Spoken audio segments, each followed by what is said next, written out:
Hello friends, welcome to our YouTube channel study smarter. Friends, हम एक series लेकर आए हैं, ठीक है, जिसमें हम दोस्तों करने वाले हैं क्लास टेंथ की। ठीक है, तो क्लास टेंथ की आपकी जो साइंस की एनसीईआरटी है उसके एग्जाम्पलर हम करने वाले हैं। ठीक, तो ये आज की आपकी फर्स्ट क्लास रहने वाली है और इसमें हम जो एनसीईआरटी टेंथ क्लास की है उसका जो पहला अध्याय है साइंस का, उसका नाम है रासायनिक अपक्रिया एवं समीकरण। ठीक है, तो ये आपका रासायनिक अपक्रिया एवं समीकरण, ये आपका चैप्टर रहने वाला है आज का। तो इसके सारे जो एग्जाम्पलर के क्वेश्चन हम करने वाले हैं। तो जैसा कि आप लोगों को पता ही होगा कि जो ग्रुप डी, ठीक है, जो ग्रुप डी अभी 2022 में हुआ था, ठीक है, उसका एग्ज़ाम, तो उसमें इस एनसीईआरटी एग्जाम्पलर से दोस्तों भर भर के क्वेश्चन पूछे गए थे। ठीक है, यानी कि अच्छे क्वेश्चन इसमें रहते हैं और कंसेप्चुअल क्वेश्चन रहते हैं, मज़ा आ जाएगा आपको भी कर कर। ठीक है, तो दोस्तों चलिए बढ़ते हैं और फर्स्ट क्वेश्चन की तरफ देखते हैं। फर्स्ट क्वेश्चन यहाँ पर बोला गया है, निम्नलिखित में से कौन सा एक भौतिक परिवर्तन नहीं है। ठीक है, यानी कि देयर आर, मतलब कि इन चार ऑप्शनों में से आपको देखना है कि कौन सा आपका फिजिकल, ठीक है, फिजिकल यहाँ पर परिवर्तन नहीं है। यानी कि वो क्या होना चाहिए, वो आपका होना चाहिए क्या, रासायनिक परिवर्तन। ठीक है, तो यहाँ पर देख सकते हैं कि पहला ऑप्शन क्या है, जल के क्वथनांक पर जल का बनना। ठीक है, उसके बाद है आपका बर्फ के गलन पर जल का बनना, जल में लवण का विलय होना और द्रवित पेट्रोलियम गैस का दहन। ठीक है, तो जल के जो क्वथनांक यानी कि जो बॉइलिंग पॉइंट होता है उस पर जल वाष्प का बनना, जैसे ही हम जल को हम उसके बॉइलिंग पॉइंट यानी कि 100 डिग्री सेल्सियस पर गर्म करते हैं तो वो क्या बन जाता है, वाष्प बन जाता है, जल वाष्प बन जाता है, वाटर। ठीक है, तो यहाँ पर ये तो दोस्तों आपका फिजिकल चेंज हुआ। क्यों, अब बोलोगे आपकी क्यों, अगर आप देखो 100 डिग्री पर वाटर को, जैसे वाटर है इसमें डाला पतीले में, ठीक है, नीचे से आपने टेम्परेचर दिया, इसका टेम्परेचर 100 डिग्री सेल्सियस हुआ तो ये वाष्प बनकर उड़ जाएगा। ठीक है, लेकिन अगर आप इसी वेपर को, वाष्प, जल वाष्प को ठंडा कर लेते हैं दोबारा, ठीक है, तो वो फिर पुनः आपका जल में परिवर्तित हो जाएगा लिक्विड रूप में। ठीक है, तो यहाँ पर जो केमिकल चेंज होता है यानी कि रासायनिक परिवर्तन होता है, उसमें क्या एक चीज़ होती है कि एक बार जो आपने प्रोडक्ट बना दिया उसको दोबारा अभिकारक नहीं बना सकता। ठीक है, यानी कि दोबारा उसी रूप में चेंज नहीं किया सकता, लेकिन यहाँ पर आप जल को एक बार वाष्पित कर दें फिर उसको पुनः लिक्विड रूप में ला सकते हैं। ठीक है, इसलिए दोस्तों ये तो आपका फिजिकल चेंज हुआ। ठीक है, तो पहला ऑप्शन तो राइट, मतलब कि फिजिकल चेंज हुआ तो ये तो ऑप्शन होगा नहीं। बर्फ के गलन पर जल का जमना, यानी कि बर्फ का गलन कितना होता है, 0 डिग्री सेल्सियस।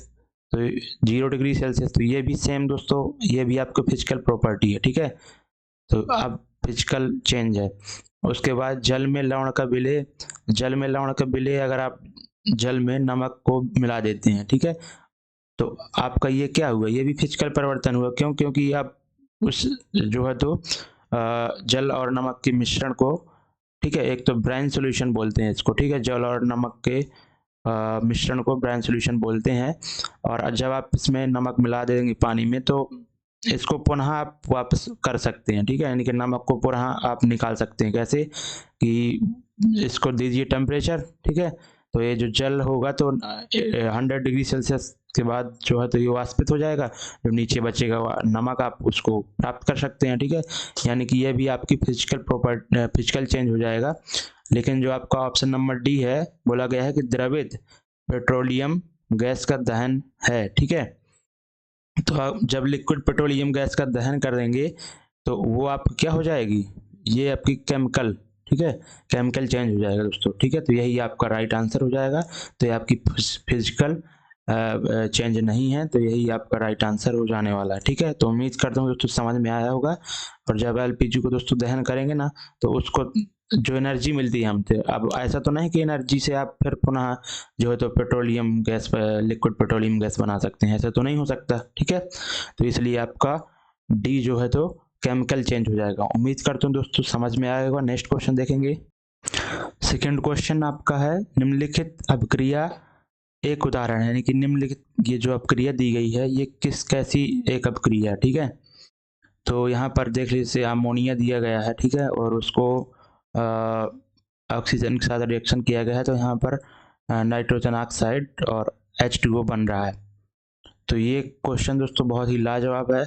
और यहाँ पर देख सकते हैं फर्स्ट ऑप्शन है आपका प्रतिस्थापन अपक्रिया। ठीक है, प्रतिस्थापन अपक्रिया। उसके बाद है आपका संयोजन अपक्रिया। तो संयोजन अपक्रिया तो आपका होगा नहीं, क्योंकि कॉम्बिनेशन रिएक्शन आप सभी को पता ही होगा कि कॉम्बिनेशन यानी कि एक या एक से अधिक, ठीक है, अभिकारक जब आपस में मिलकर एक कोई तीसरा उत्पाद बनाते हैं। ठीक है, तो यहाँ पर ये चीज हो जाती है कॉम्बिनेशन रिएक्शन यानी कि संयोजन अपक्रिया।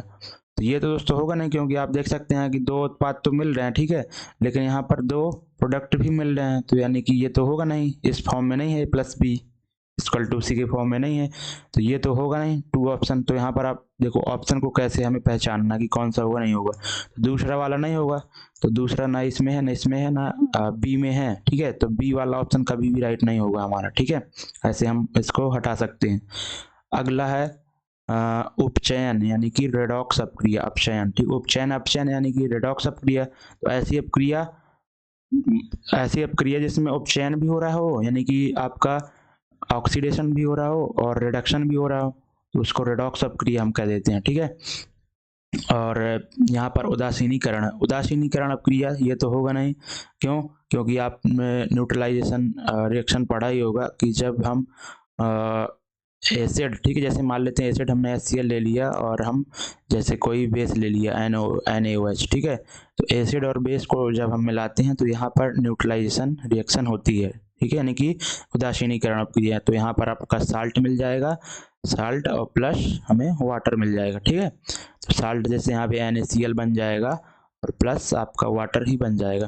तो ये आपकी न्यूट्रलाइजेशन अपक्रिया, यानी कि 4 ऑप्शन भी आपका रॉन्ग हो, तो जिस पे ऑप्शन में 4 हो उसको हम काट देंगे। ठीक है, तो ये भी आपका गलत हो जाएगा, क्योंकि 4 है, ये भी कटेगा और ये भी कटेगा। ठीक है, तो यानी कि आपका ऑप्शन नंबर सी राइट हो जाने वाला है यहाँ पर। ठीक है, तो इस तरह से दोस्तों अगर आपसे थोड़ा बहुत आपको ज्ञान है ना, तो आप ऑप्शन को इजीली जो नहीं है ऑप्शन राइट उनको हटाकर भी आप आंसर तक पहुंच सकते हैं। ठीक है, तो अब यहाँ पर आप पूछेंगे सर ठीक है, जैसे हमने देख लिया कि दूसरा नहीं होगा, चौथा नहीं होगा, लेकिन अब आप बताएं कि प्रतिस्थापन अपक्रिया और यहाँ पर रेडॉक्स अपक्रिया कैसे है ये। चलो अब मैं आपको बताता हूँ। ठीक है, बहुत ही मज़ेदार क्वेश्चन है और ऐसे क्वेश्चन करने में भी हमें मज़ा आता है, कराने में भी मज़ा आता है।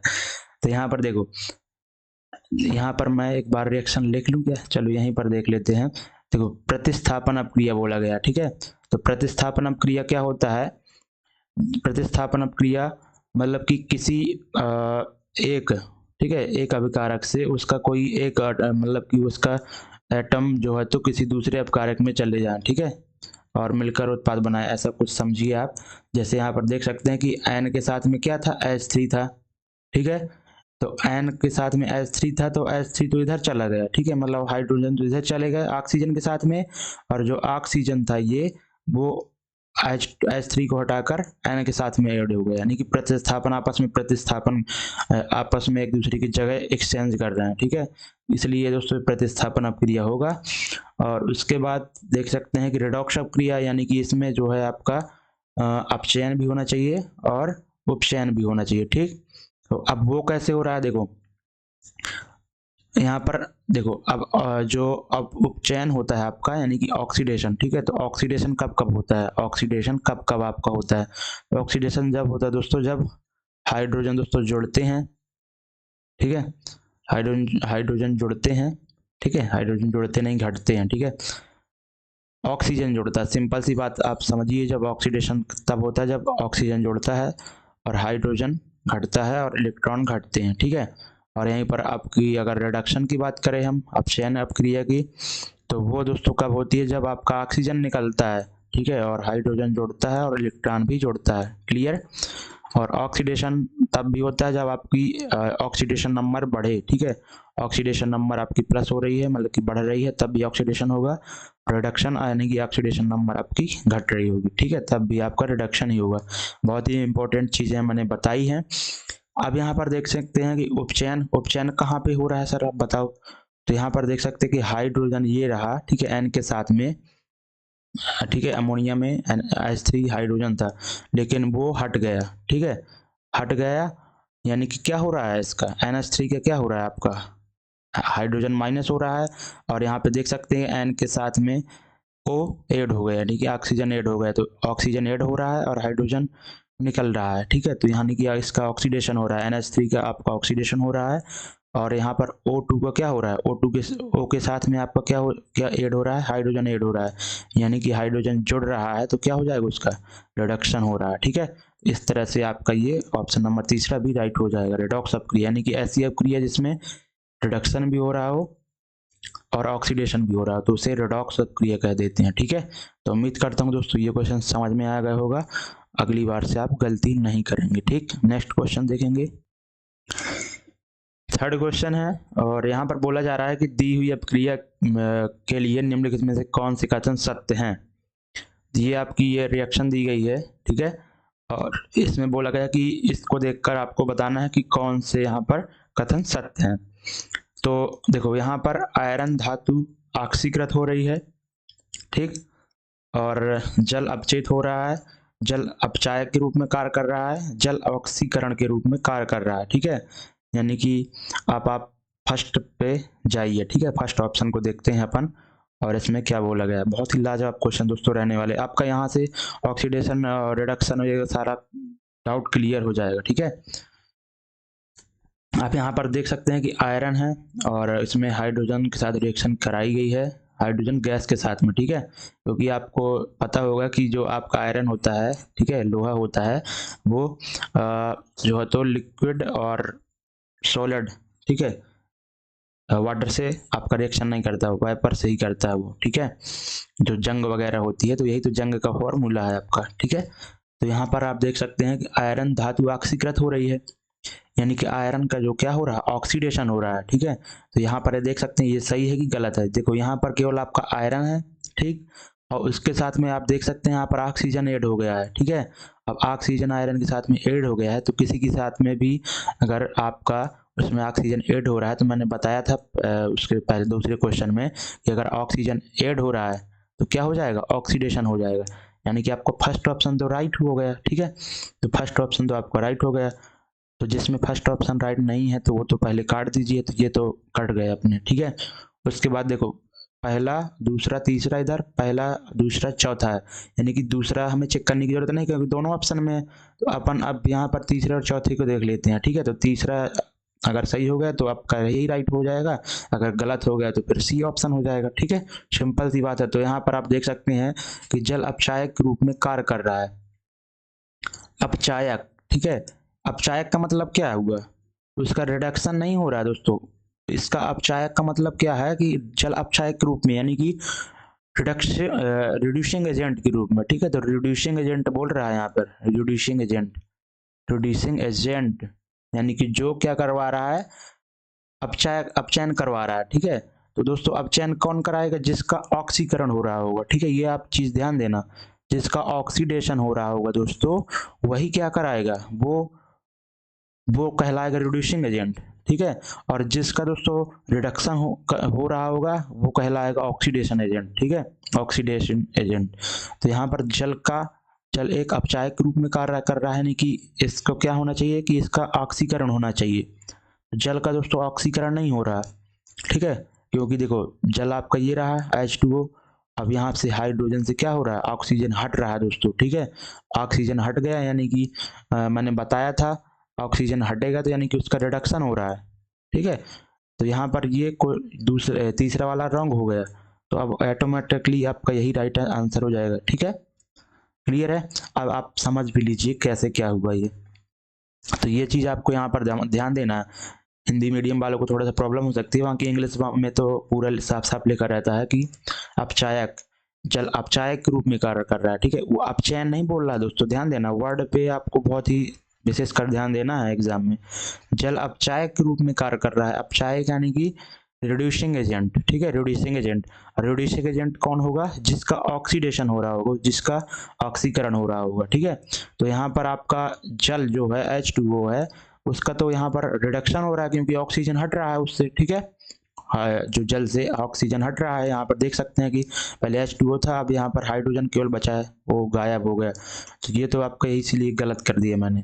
ठीक है, अब यहाँ पर दो अपन के पहला, दूसरा और चौथा सही है, वो इनको देख लेते हैं। तो पहला तो मैंने बता दिया था कि आयरन का धातु का ऑक्सीकरण हो रहा है, क्योंकि आपके यहाँ पर ऑक्सीजन ऐड हो रहा है, ठीक है। उसके बाद जल अपचयित हो रहा है, ठीक है। तो जल का अपचयित हो रहा है यानी कि उसका क्या हो रहा है, अपचयन हो रहा है। तो ऑब्वियस बात है, क्योंकि यहाँ से ऑक्सीजन क्या हो गया, हट गया है, इसका अपचयन हो जाएगा, तो ये राइट हो गया। उसके बाद जल ऑक्सीकारक के रूप में कार्य कर रहा है, जल ठीक है। तो ऑक्सीडेशन एजेंट के रूप में कार्य कर रहा है, ऑक्सीडेशन एजेंट के रूप में अगर कार्य कर रहा है वाटर, तो यहाँ पर क्या होना चाहिए, उसका वाटर का रिडक्शन होना चाहिए दोस्तों, ठीक है। रिडक्शन, ये चीज आपको ध्यान देनी पड़ेगी। जो ऑक्सीडेशन एजेंट के रूप में कार्य करेगा तो उसका रिडक्शन होगा, और जो यहाँ पर रिड्यूसिंग एजेंट के रूप में कार्य करेगा तो वो उसका ऑक्सीडेशन होगा, ठीक है। तो जल का यहाँ पर रिडक्शन हो रहा है, ठीक है। आप देख सकते हैं ऑक्सीजन हट रहा है, यानी कि ये आपका ऑक्सीडेशन एजेंट के रूप में कार्य कर रहा था, इसलिए आपका ये राइट हो गया। उम्मीद करता हूँ दोस्तों समझ में आ गया होगा। निम्नलिखित में से कौन से प्रक्रम ऊष्माक्षेपी है, ठीक है। तो ऊष्माक्षेपी और एक होता है ऊष्मा शोषी, ठीक है। तो इंग्लिश मीडियम वालों के लिए वर्ड बता दूं, ऊष्माक्षेपी मतलब क्या होता है, एक ऊष्माक्षेपी यानी कि एक्सोथर्मिक, ठीक है। एक्सोथर्मिक,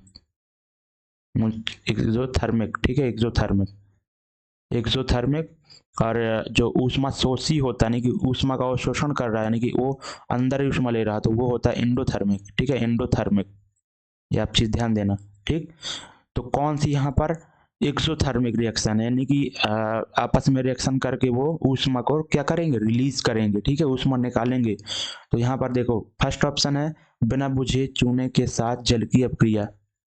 तो बिना बुझे चूना कौन सा होता है, बिना बुझा चूना CaO, ठीक है, कैल्शियम ऑक्साइड, ठीक है। और उसके साथ जब जल की रिएक्शन कराते हैं आप तो सभी को पता ही होगा, तो क्या बन जाता है, बुझा हुआ चूना, ठीक है, CaOH का होल ट्वाइस, ठीक है। और आपका यहाँ पर एनर्जी भी रिलीज होती है, ठीक है, एनर्जी भी रिलीज होती है, ठीक है। तो ये आप चीज ध्यान रखना। तो यहाँ पर आपकी एनर्जी रिलीज हो रही है, यानी कि आपकी ये तो एक्सोथर्मिक रिएक्शन हो गई ऊष्माक्षेपी। अम्ल का तनुकरण, ठीक है। तो दोस्तों अम्ल का तनुकरण कैसे करते हैं हम, ठीक है, अम्ल का तनुकरण करते हैं दोस्तों, वाटर लेते हैं, ठीक है। और इसका भी एक विधि होता है दोस्तों, ऐसे भी कुछ नहीं मिला देते, वाटर लेते हैं और उसके बाद दोस्तों यहाँ पर क्या करते हैं अपन, वाटर में थोड़ा थोड़ा करके हम एसिड मिलाते हैं। अगर हमें एसिड को तनु करना है या बेस को तनु करना है हमें, यानी कि उसको उसका सांद्रण कम करना है, तो हमें वाटर में जो है तो मिलाना पड़ेगा। ऐसा नहीं है कि हम जो है तो किसी एसिड या बेस में वाटर डाल दें, ठीक है। तो ये कई बार पूछा जाता है, शायद आगे क्वेश्चन भी इसके ऊपर होगा कि कैसे हम तनुकरण करते हैं। तो दोस्तों बहुत, क्योंकि ये बहुत अधिक एनर्जी रिलीज होती है ना, इसलिए दोस्तों हमें क्या करना चाहिए कि जैसे तनुकरण करना है तो हमें वाटर में एसिड या अम्ल मिलाकर उनका तनुकरण करना चाहिए, ठीक है। ये भी आपका राइट हो जाएगा, क्योंकि बहुत ही भयंकर इसमें एनर्जी निकलती है। तो ये भी ऊष्माक्षेपी हो गया। उसके बाद है जल का वाष्पीकरण। जल का वाष्पीकरण दोस्तों, जल का वाष्पीकरण ये नहीं होगा, ठीक है। जल का वाष्पीकरण कैसे होता है दोस्तों, अब जैसे जल का वाष्पीकरण है, जैसे यहाँ पर कैसे बोलूँ मैं, जैसे आपकी ये स्किन है, ठीक है, आपकी स्किन मान लीजिए, तो इसका टेम्परेचर जैसे यहाँ पर आपके जैसे पसीना है, ठीक है, आपकी स्किन पर पसीना है और आपकी स्किन से ये टेम्परेचर लेगा दोस्तों, ये जो पसीना है ना, ठीक है, तो जो ये वाटर है तो इसमें आपकी स्किन से टेम्परेचर लेगा, यानी कि ये एंडोथर्मिक रिएक्शन होगी, तभी जाकर ये वाष्पित होता है, ठीक है। जब आप ऐसे समझ लीजिए, जैसे पसीने से नहीं समझ में आ रहा, तो जब आप किसी जल को एनर्जी देते हैं, ठीक है, नीचे से गर्म करते हैं, तो वो अपने बॉइलिंग पॉइंट पर वो क्या होता है, ठीक है, वो वाष्पित हो जाता है 100 डिग्री सेल्सियस पर, यानी कि आप उसको एनर्जी दे रहे हैं तभी तो वाष्पित हो रहा है। ये तो नहीं होने वाला एक्सोथर्मिक रिएक्शन, ये तो एंडोथर्मिक रिएक्शन हो गया।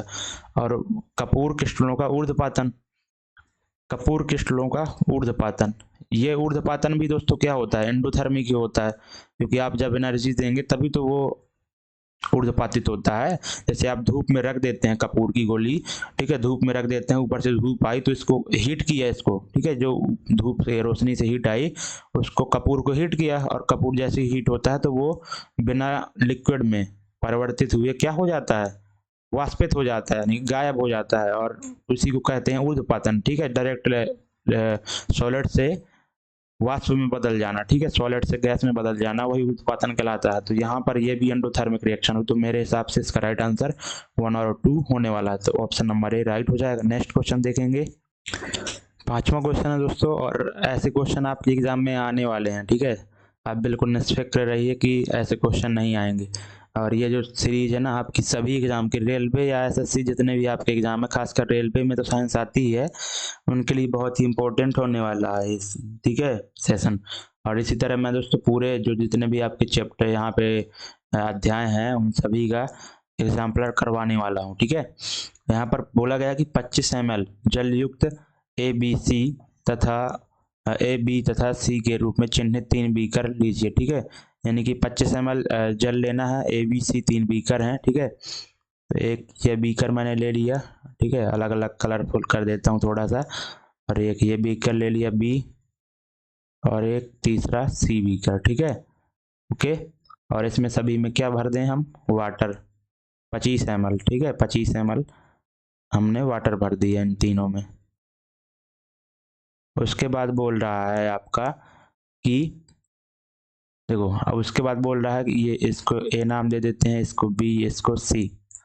बोला जा रहा है कि ए बी तथा सी बीकरों को कुछ मात्रा में क्रमशः ए में क्या मिलाना है आपको, NaOH मिलाना है, ठीक है, NaOH मिलाना है, लेकिन सोडियम हाइड्रोक्साइड, और निर्जल CuSO4 को मिलाना है बी में, Cu कॉपर सल्फेट को, ठीक है। उसके बाद नमक को NaCl को मिलाना है आपको सी में, ठीक है।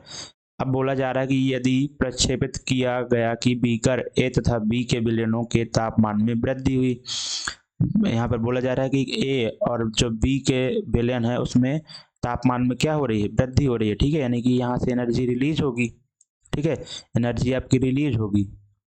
तो ये क्या कहलाएंगे दोस्तों, इन एक्सोथर्मिक, ठीक है, एक्सोथर्म यानी कि ऊष्माक्षेपी अभिक्रिया, ठीक है, उसमें क्षेपी। और उसके बाद बोला जबकि सी विलयन के तापमान में कमी हुई, तो सी विलयन के तापमान में कमी हुई यानी कि जो नमक वाला विलयन है, ब्राइन सोल्यूशन है, उसमें तापमान में कमी हुई है, तापमान में अगर कमी हुई है दोस्तों तो ये क्या कहलाएगा, इंडोथर्मिक कहलाएगा, ठीक है, क्लियर है, क्या कहलाएगा, ऑप्शन के आधार पर देखेंगे अपन, ठीक है।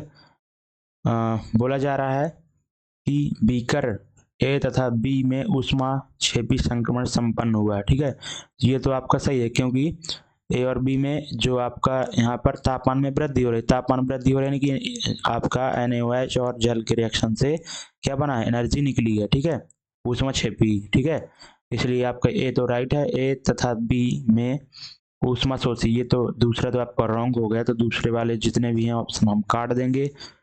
उसके बाद बीकर सी में ऊष्मा क्षेपी परिवर्तन प्रक्रम संपन्न हुआ, ठीक है, तो ऊष्मा क्षेपी प्रक्रम, ऊष्मा क्षेपी थोड़ी हुआ, ठीक है, ये तो आपका रॉन्ग हो गया, ऊष्मा क्षेपी नहीं, ऊष्मा शोषी उत्पन्न हुआ, ठीक है, तो ये आपका राइट हो, क्योंकि वो ठंडा हो रहा है ना, ठीक है, तो उसमें ऊष्मा ली होगी, ठीक है, तब रिएक्शन की है। तो यहाँ पर आपका देख सकते हैं कि बीकर सी में ऊष्मा शोषी प्रक्रम हुआ है, तो यहाँ पर आपका पहला और चौथा राइट हो जाने वाला है, क्लियर है, तो ऑप्शन नंबर सी यहाँ पर राइट हो जाएगा, ठीक है। तो चाहे तो हम इसका आपको ऑप्शन दिखा भी सकते हैं, ठीक है, अभी दिखा सकते हैं, ठीक हो, देखो किसका देख रहे थे अपन, कौन सा क्वेश्चन, फिफ्थ क्वेश्चन, फिफ्थ का आपने राइट आंसर देख लीजिए, सी ऑप्शन है, ठीक है, सी ऑप्शन, तो फिफ्थ का सी ऑप्शन बिल्कुल हमने राइट किया है। अगला क्वेश्चन देखते हैं फ्रेंड्स। और दोस्तों PDF भी अगर आपको चाहिए हो तो हमारे टेलीग्राम चैनल में जुड़ सकते हैं, हम डिस्क्रिप्शन में लिंक डाल देंगे, ठीक है। बोला जा रहा है कि अम्लीय अम्लीय परमैंगनेट विलयन युक्त एक बीकर में फेरस सल्फेट का तनु विलयन धीरे धीरे मिलाया गया, हल्के जामुन रंग का विलयन क्षीण होता है अतः तथा अंततः रंग विलुप्त हो जाता है, निम्न में से कौन सी व्याख्या उपरोक्त प्रेक्षण के लिए सही है, ठीक है। तो बहुत ही लाजवाब दोस्तों क्वेश्चन है, और आप इस भ्रम में बिल्कुल ना रहिएगा कि इस तरह के आपके एग्जाम में क्वेश्चन नहीं आएंगे, क्योंकि ऑलरेडी आपके ग्रुप डी 2022 के एग्जाम में इससे अच्छे तक क्वेश्चन भी पूछे गए हैं, ठीक है ना।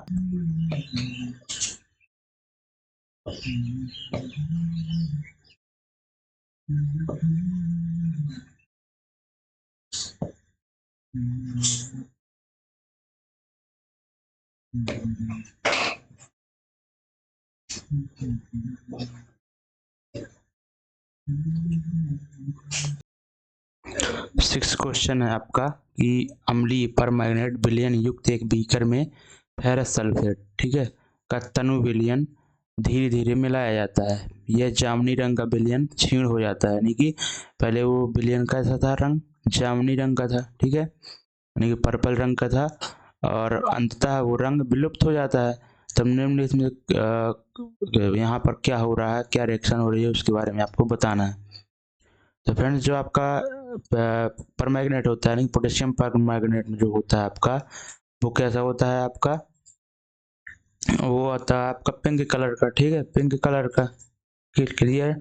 और जो आपका ये फेरस सल्फेट होता है वो दोस्तों हल्का ग्रीन कलर का होता है, ठीक है, ग्रीन कलर का होता है। और जब इन दोनों को आपस में मिलाते हैं दोस्त, तो यहाँ पर क्या होता है, कलर हल्का जामुनी कलर रंग का हो जाता है, ठीक है। ये सब चीज़ें ध्यान देना कि परमैंगनेट का कलर पिंक होता है, फेरस सल्फेट का ग्रीन, और जब इनको दोनों को मिलाते हैं तो बैंगनी रंग प्राप्त होता है, सॉरी जामुनी।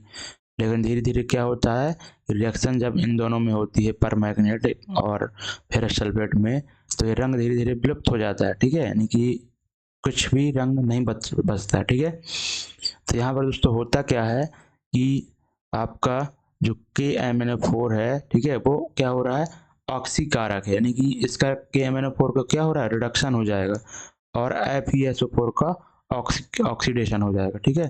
तो ऑक्सीकारक है, यानी कि हमने पहले भी बताया था, जो ऑक्सीकारक यानी कि ऑक्सीडाइजिंग एजेंट जो होगा उसका रिडक्शन होगा, और जो यहाँ पर दूसरा वाला अभिकारक होगा उसका ऑक्सीडेशन हो जाएगा, ठीक है। तो ये आपका ऑप्शन नंबर ए राइट हो जाएगा, जिसको आपको याद रखना होगा दोस्तों कि KMnO4 का यहाँ पर ऑक्सीडेशन नहीं, रिडक्शन हो जाएगा, और FeSO4 का ऑक्सीकरण हो जाएगा, ठीक है। अगला अगला क्वेश्चन देखेंगे। बोला जा रहा है कि इनमें से कौन सी आपकी द्विविस्थापन अपक्रिया है, ठीक है, यानी कि डबल डिस्प्लेसमेंट रिएक्शन है। तो यहाँ पर आप देख सकते हैं डबल डिस्प्लेसमेंट रिएक्शन है कि नहीं है। तो फर्स्ट तो मेरे हिसाब से नहीं है ये, क्यों, ठीक है, क्योंकि देखो PV यहाँ पे है, ठीक है, और PV ने किसको चेंज उठाकर यहाँ पर अपने साथ Cl2 को मिला लिया, ठीक है, यानी कि केवल एक ही प्लेस रिएक्शन यहाँ पर प्रतिस्थापन हो रहा है, ठीक है, कॉपर की जगह यहाँ पर इसने PV ने ले ली, ठीक है, तो एक ही प्लेस यहाँ पर प्रतिस्थापित हुआ।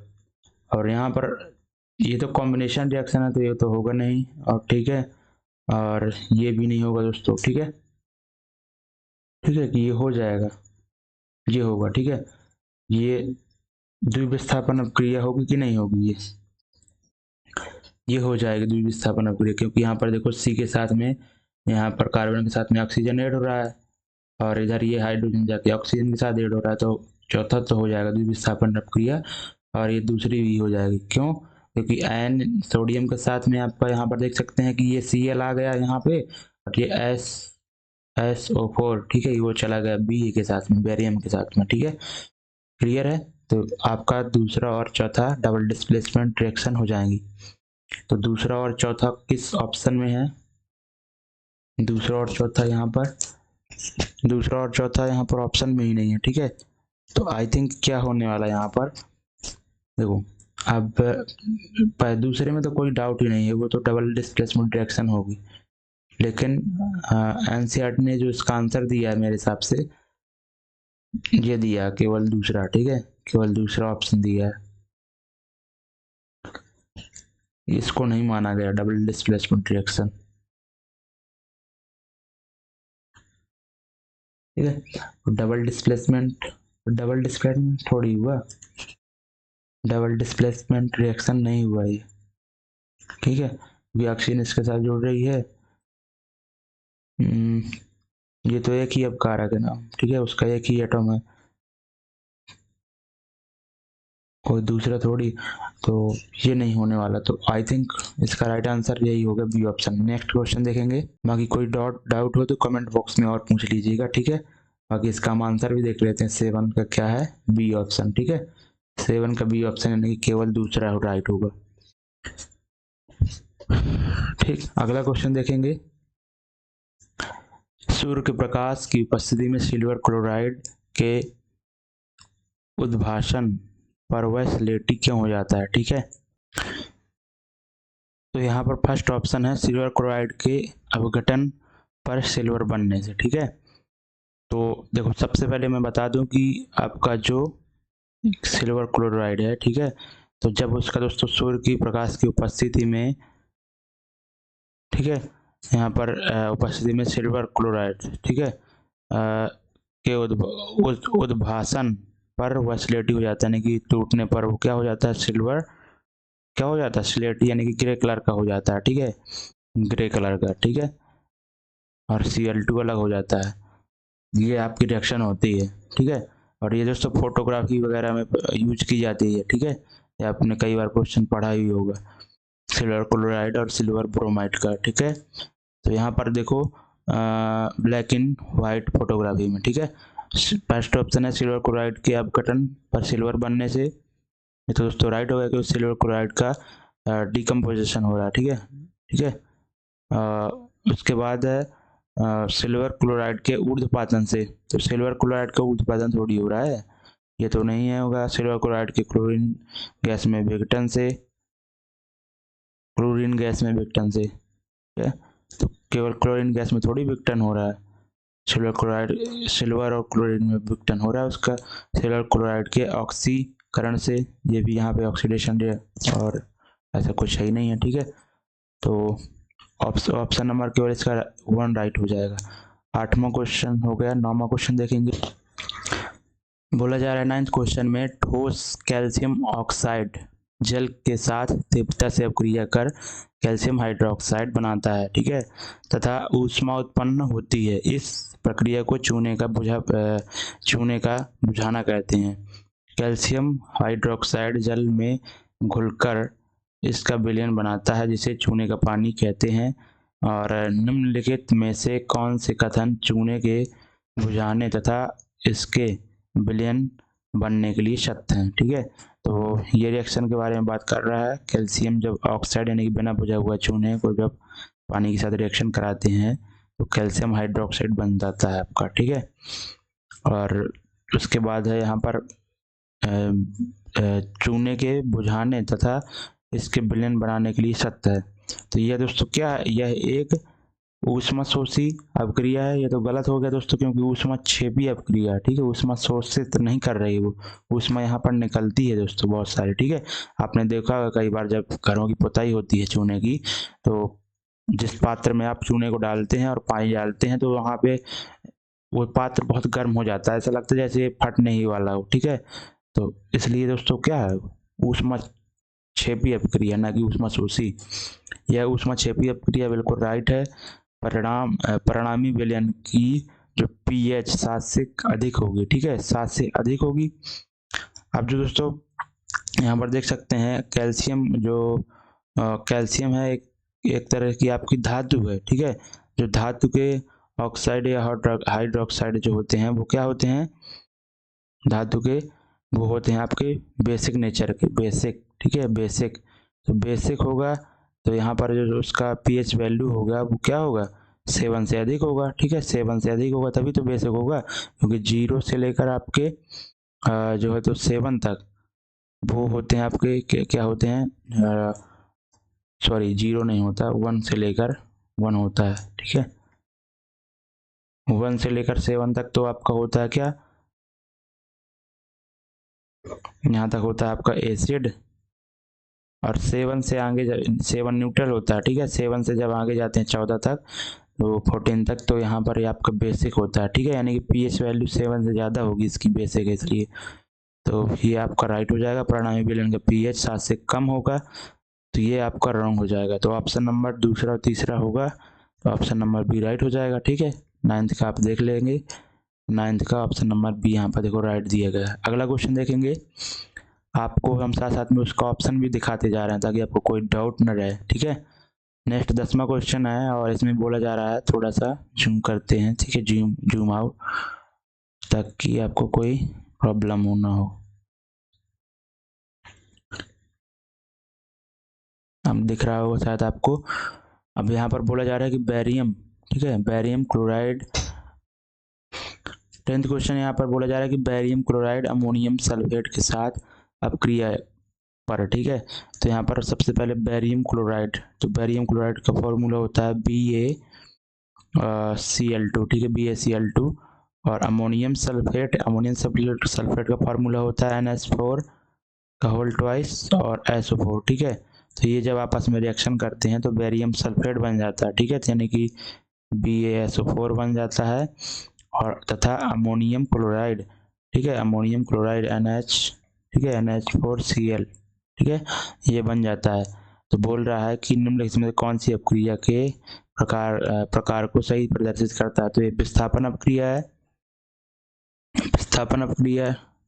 यहाँ पे तो डबल डिस्प्लेसमेंट रिएक्शन हो रही है, ठीक है, द्विविस्थापन अपक्रिया है ये, क्योंकि यहाँ पर Cl2 NH4 के साथ में जाके ऐड हो रहा है, और जो इसका NH4 का SO4 है वो आपका बेरियम के साथ में आके आ रहा है, ठीक है।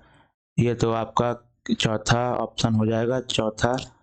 तो आपका ये तो नहीं होगा, ये ऑप्शन B ऑप्शन, ठीक है। अब देखना दूसरा राइट है कि नहीं राइट है। अवक्षेपण अपक्रिया, ठीक है। तो दोस्तों अवक्षेपण अपक्रिया ये है कि नहीं है, ठीक है, ये अवक्षेपण अपक्रिया भी है दोस्तों, ठीक है, अवक्षेपण अपक्रिया भी है, ठीक है।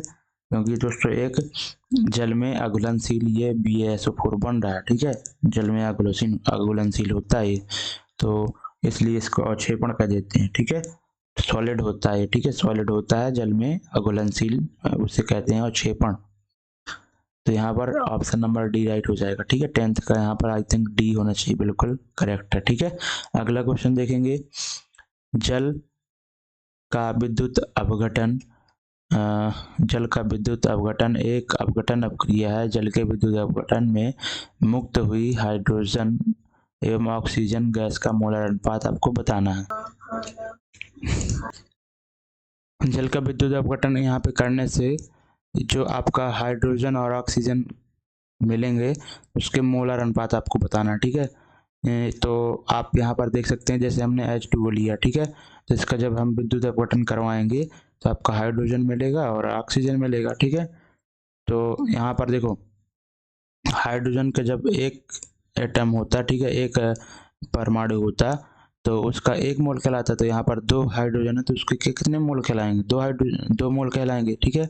और ऑक्सीजन का एक ही जो है तो एटम है, तो यहाँ पर इसका 1 मोल कहलाएगा, ठीक है। तो 2:1 आपका इसका राइट आंसर हो जाएगा, ठीक है। अगला क्वेश्चन है, निम्नलिखित में से कौन सी ऊष्मा शोषी प्रक्रम है, ठीक है, यानी कि एंडोथर्मिक रिएक्शन है। तो सल्फ्यूरिक अम्ल का तनुकरण तो ये होगा नहीं, क्योंकि ये एक्सोथर्मिक है। जब सल्फ्यूरिक अम्ल का तनुकरण कराएंगे तो बहुत सारी हीट निकलती है, ठीक है, एक्सोथर्मिक हो गई है, यानी कि ऊष्मा क्षेपी। शुष्क बर्फ का ऊर्ध्वपातन, शुष्क बर्फ का ऊर्ध्वपातन, ये भी आपका क्या है, ऊष्मा, ये आपका ऊष्मा शोषी होगा, ठीक है, ये आपका ऊष्मा शोषी होगा, क्योंकि शुष्क बर्फ, शुष्क जब बर्फ होती है, शुष्क बर्फ कैसे कहते हैं, सोलर CO2 को, सोलर CO2 होती है। तो जब आप उसमें हीट, ठीक है, जब उसमें आप हीट देंगे तभी तो वो ऊर्ध्वपातित हो जाती है, ठीक है, बिना लिक्विड में बदले हुए सीधे डायरेक्ट गैस में बदल जाती है, ठीक है। तो ये आपका दूसरा हो जाएगा। जल वाष्प का संघनन, जल वाष्प का संघनन ऊष्मा शोषी, जल वाष्प का संघनन दोस्तों क्या होगा, ऊष्मा शोषी होगा कि ऊष्मा क्षेपी होगा। तो जल वाष्प का हीट, देखो जल वाष्प जो होता है उसका टेम्परेचर अधिक होता है, तभी तो वाष्प में है वो, ठीक। और जब आप उसकी ऊष्मा निकाल लेंगे, बाहर निकाल लेंगे, ठीक है, ऊष्मा जब बाहर आप निकाल लेंगे तभी तो वो लिक्विड में संघनित हो जाएगा, ठीक है। तो एक्सोथर्मिक होगा ये, ठीक है, एक्सोथर्मिक रिएक्शन होगा, यानी कि ऊष्मा क्षेपी होगा ये, ठीक है, ऊष्मा क्षेपी होने वाला है। तो आई थिंक ये तो नहीं होगा, ठीक। जल का वाष्पीकरण, ये ऊष्मा शोषी होगा, क्योंकि टेम्परेचर बढ़ाओगे तभी तो वाष्पीकरण होता है ऊष्मा देने पर, ठीक है। तो इसका राइट आंसर क्या हो जाएगा, दूसरा और चौथा ऑप्शन नंबर D देख लेते हैं, 12वें का D इस बिल्कुल राइट है, ठीक है। 13वां क्वेश्चन देख, 13 क्वेश्चन है, और यहाँ पर बोला जा रहा है कि जलीय पोटेशियम आयोडाइड का जलीय लेड नाइट्रेट, ठीक है, तो जलीय पोटेशियम आयोडाइड, तो जलीय जो पोटेशियम आयोडाइड है, ठीक है, यानी कि KI, ठीक है, और ये क्या है, लिक्विड है, जलीय है, ठीक है। लिक्विड को AQ लिखते हैं शायद, ठीक है, जलीय जो है उसको AQ लिखते हैं, ठीक है। AG लिखते हैं क्या, ठीक है, चलो इसको ध्यान देना आप लोग। और उसके बाद यहाँ पर आपका लेड नाइट्रेट है, ठीक है, लेड नाइट्रेट PbNO3, ठीक है, और AQ लिखते हैं, ठीक है, AQ लिखते हैं, क्लियर है। उसके बाद यहाँ पर जब ये रिएक्शन करते हैं तो लेड आयोडाइड का पीला अवक्षेप बनता है, ठीक है, लेड आयोडाइड का, यानी कि PbI2, ठीक है, PbI2 का यहाँ पर क्या बनता है, पीला अवक्षेप बनता है, ठीक है। ये अवक्षेप बना है कैसा, येलो, पीला। तो बोला जा रहा है कि इस अपक्रिया को करते समय, और उसके बाद आगे भी जो बनता है वो बनता है पोटेशियम नाइट्रेट बनता है, ठीक है। तो ये आप ध्यान देना। बोला जा रहा है कि यदि लेड नाइट्रेट, तो अगर लेड नाइट्रेट उपलब्ध ना हो तो निम्नलिखित में से किसी लेड नाइट्रेट के स्थान में प्रयुक्त किया जा सकता है, ठीक है। और लेड नाइट्रेट दोस्तों डबल डिस्प्लेसमेंट यहाँ पर रिएक्शन क्यों हो रही है, क्योंकि पोटेशियम धनायन है और ठीक है, लेड धनायन है, ठीक है। तो आपको यहाँ पर धनायन, यहाँ पर ये बनना चाहिए, ठीक है, धनायन ऋणायन होना चाहिए इनको, ठीक है। तो यहाँ पर आप देख सकते हैं कि लेड सल्फेट बोला गया है, अविलेय, अविलेय है तो ये विलेय तो होगा नहीं, तो ये तो ऑप्शन होगा नहीं। अब लेड एसीटेट यहाँ पर राइट आंसर हो जाएगा। अगर आप लेड नाइट्रेट की जगह लेड एसीटेट यूज करेंगे तो सेम रिएक्शन ही होगी आपकी, ठीक है। तो क्लियर है, तो आपका ऑप्शन नंबर बी राइट हो जाएगा। नेक्स्ट क्वेश्चन, चौदहवां क्वेश्चन है, तेल के नमूने को लंबे समय तक ताज़ा बनाए रखने के लिए निम्नलिखित में से कौन सी गैस प्रयुक्त की जाती है, ठीक है। तेल के नमूने को लंबे समय तक, ठीक है, तेल का जो नमूना होता है, ठीक है, उसको लंबे समय तक ताज़ा बनाए रखने के लिए हमें कौन सी गैस प्रयुक्त करनी चाहिए दोस्तों। तेल के अगर नमूने, तेल का यानी कि ऑक्सीडेशन नहीं होना चाहिए, तेल का अगर ऑक्सीडेशन हो गया तो वो क्या हो जाता है, खराब हो जाएगा तेल, ठीक है। इसलिए उसको क्या करना पड़ेगा, हमें ऑक्सीजन से बचा के रखना पड़ेगा। तो ऑक्सीजन जिस ऑप्शन में सबसे पहले उसको हमें हटा देना चाहिए, ठीक है। उसके बाद कार्बन डाइऑक्साइड अथवा हीलियम, तो कार्बन डाइऑक्साइड में भी तो O2 रहता है ना, इसलिए ये भी नहीं होगा, ठीक है। आपका हीलियम और नाइट्रोजन का हम यूज करते हैं, ठीक है। अगला क्वेश्चन देखेंगे, 15वां क्वेश्चन है, प्रयोगशाला में ऑक्सीजन गैस बनाने के लिए निम्नलिखित में से निम्नलिखित अपक्रिया प्रयुक्त की जाती है, ठीक है। तो प्रयोगशाला में ऑक्सीजन गैस बनाने के लिए, तो ऑक्सीजन अगर गैस प्रयोगशाला में बना रहे हैं तो इस रिएक्शन का हम उपयोग करते हैं, ठीक है। तो ये चीज़ यहाँ पर है। अब क्वेश्चन में क्या बोला जा रहा है कि निम्नलिखित में से कौन सा कथन अपक्रिया के संदर्भ में सही है, ठीक है। बोला जा रहा है कि यह एक अपघटन अपक्रिया है तथा ऊष्मा शोषी प्रकृति की है, ठीक है। तो ऊष्मा यहाँ पर दोस्तों देखो दी जा रही है, तो ऊष्मा अगर दी जा रही है नहीं कि वो ऊष्मा शोषी है, ठीक है। उसके बाद अपघटन, यह एक अपघटन अपक्रिया है, तो यह अपघटन अपक्रिया बिल्कुल है, क्योंकि यहाँ पर कोई अपकारक एक है और बाद में जो प्रोडक्ट्स बन रहे हैं वो एक या एक से अधिक बन रहे हैं, ठीक है, क्लियर है। एक रहा और एक से अधिक में टूट गया तो अपघटन अपक्रिया हुई, तो ये तो राइट हो जाएगा, ठीक है। ए राइट हो गया, यानी कि आपको पहला ऑप्शन राइट हो जाएगा। और ये संयोजन अपक्रिया, संयोजन तो है नहीं है, संयोजन का मतलब क्या होता है, इस फॉर्म में होना चाहिए। उसके बाद ये एक अपघटन अपक्रिया तथा ऊष्मा के निकलने के साथ संपन्न होती है, ये नहीं होगा क्योंकि ऊष्मा तो दी जा रही है ना, ऊष्मा निकल थोड़ी रही है यहाँ पे। यहाँ पर देख लो साफ साफ दिया गया है कि उत्प्रेरक यहाँ पर है और साथ में ऊष्मा दी जा रही है, ठीक है। एरो के ऊपर अगर लिखा है तो ऊष्मा दी जा रही है वो। उसके बाद यहाँ पर यह एक प्रकाश रासायनिक अपघटन अपक्रिया है तथा ऊष्मा क्षेपी है, ऊष्मा शोषी है ना कि क्षेपी, ठीक है। इसलिए ये भी गलत हो गई, ऑप्शन नंबर ए राइट हो जाएगा, ठीक है। 15 में का आपका ऑप्शन नंबर ए बिल्कुल राइट है। 16वां क्वेश्चन है, क्वेश्चन लंबे हैं लेकिन मजेदार। बोला जा रहा है कि निम्नलिखित में से कौन से प्रक्रम में रासायनिक अपक्रिया होती है, ठीक है। तो वायु का द्रवीकरण ये तो नहीं होगा, ठीक है। और चीनी की प्याली में खुले में पेट्रोल रखना ये भी नहीं होगा, ठीक है, केमिकल रिएक्शन, ठीक है। और उसके बाद उच्च ताप पर वायु की उपस्थिति में कॉपर की तार को गर्म करना, गर्म वरम करना नहीं होगा, ठीक है। तो बोला जा रहा है एक गैस सिलेंडर में निम्न दाब पर ऑक्सीजन गैस का भंडारण। अब यहाँ पर भाई देखना पड़ेगा, कुछ भी हो सकता है भाई, दिमाग लगाना पड़ेगा। देखो बोला जा रहा है कि एक गैस सिलेंडर में निम्न ताप पर ऑक्सीजन का भंडारण, तो ये तो रासायनिक अपक्रिया नहीं हुई ना, क्यों होगी? उच्च ताप पर वायु की उपस्थिति में कॉपर के तार को गर्म करना, ये राइट हो जाएगा, ठीक है। उच्च ताप पर जब दोस्तों कॉपर को आप क्या करोगे, वायु की उपस्थिति में गर्म करोगे तो कॉपर ऑक्साइड बन जाएगा दोस्तों, ठीक है। ये रिएक्शन हो जाएगी ना, केमिकल रिएक्शन, तो आपका डी ऑप्शन राइट होगा, 16 में का डी होगा, ऑब्वियस सी बात है। ये देखो 16 में का डी, क्लियर है ना। अगला क्वेश्चन इसलिए दोस्तों एक बार अगर आपको कंफ्यूजन हो ना तो दोबारा ऑप्शन जरूर पढ़ें, ठीक है। 17वां क्वेश्चन है निम्नलिखित में से कौन सी अपक्रिया में जो है तो अपक्रिया ताप पर क्रिया शुरुआत से पढ़ते हैं, निम्नलिखित में से कौन सी रासायनिक अपक्रिया में, ठीक है, कौन सी रासायनिक अपक्रिया में अपक्रिया ताप पर क्रिया कारकों एवं क्रियाफलों की अवस्थाओं को सही संकेत चिन्हों द्वारा प्रदर्शित किया गया है।